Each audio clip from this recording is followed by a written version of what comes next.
ये हम लोग अच्छे तरीके से जानते हैं, लेकिन फिर भी हम अपने लिमिटेड टाइम का वेस्ट करते हैं और अपने ज़रूरी कामों को हमेशा कल पर टालते रहते हैं। आज की ये छोटी सी कहानी आपको वैल्यू ऑफ टाइम का अच्छा लेसन देगी। ये कहानी है महाभारत के समय की। महाभारत के युद्ध के बाद युधिष्ठिर ने राजा के रूप में शासन करना शुरू किया। युधिष्ठिर अपनी दानवीरता और उदारता के लिए प्रसिद्ध था। जो कोई भी दान पाने की इच्छा से युधिष्ठिर के पास आता, वह कभी खाली हाथ नहीं लौटता। एक बार देर रात को एक भिखारी महल के दरवाजे पर आया और दान मांगने लगा। उस समय राजा युधिष्ठिर सो रहे थे। रानी द्रौपदी ने उन्हें जगाया, लेकिन युधिष्ठिर ने कहा, मैं बहुत थका हुआ हूँ। भिखारी को सुबह तक इंतजार करने के लिए बोल दो। कल सुबह उठने के बाद मैं उसे उसके वजन के बराबर सोने के सिक्के दूंगा। द्रौपदी ने यह बात भीम को बताई।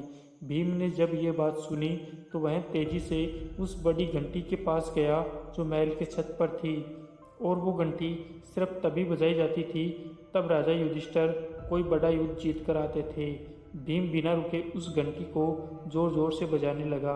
घंटी की आवाज़ सुनकर हर किसी को लगा कि राजा युधिष्ठिर किसी महान युद्ध को जीतकर वापस आए हैं, और यह देखने के लिए सभी पांडव और राज्य के लोग वहां पर एकत्रित हो गए। काफ़ी देर तक घंटी बजती रही। अंत में राजा युधिष्ठिर को भी उठना पड़ा। गुस्से में उन्होंने भीम से पूछा, तुम इतनी रात को घंटी क्यों बजा रहे हो?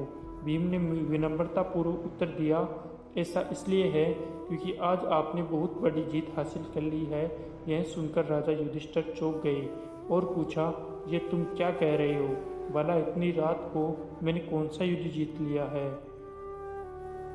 भीम ने कहा, भिखारी को दान कल सुबह मिलेगा। अब यह घोषणा तो कोई भी कर सकता है जब वह समय के साथ जीत हासिल कर ले।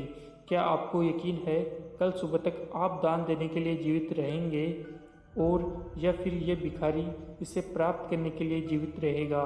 यह सुनकर युधिष्ठिर को भीम की बात का एहसास हुआ। उन्होंने तुरंत उस भिखारी को अंदर बुलाया और दान दे दिया। हम सभी के पास लिमिटेड समय होता है और कोई नहीं जानता कि आने वाले कल में क्या होगा। इसलिए जो काम आप आज और अभी कर सकते हैं, उसे कभी आने वाले कल के लिए बचाकर ना रखें, क्योंकि कल कभी नहीं आता। हमारी ज़िंदगी हमारे आज से ही चलती है। अगर ज़िंदगी को बेहतर तरीके से जीना है तो हमेशा आज में जिए। कल क्या होगा इस बारे में ज़्यादा ना सोचें, क्योंकि जो खुशियाँ आपका आज आपको देगा, हो सकता है वो खुशियाँ कल आ ही नहीं। इसलिए कल की टेंशन न लेकर अपनी लाइफ को एंजॉय करें, क्योंकि ये समय अगर चला गया तो फिर कभी लौटकर वापस नहीं आएगा। जो लोग समय की वैल्यू नहीं समझते, वो अक्सर आज का काम कल पर टाल देते हैं, फिर चाहे वो काम कितना भी ज़रूरी क्यों ना हो। ऐसे लोग खुद का समय तो बर्बाद करते ही हैं, साथ ही वो दूसरों का समय भी बर्बाद कर देते हैं। कोई भी काम, चाहे वो बहुत ज़रूरी हो या न हो, लेकिन अगर वो काम अगर आप आज कर सकते हैं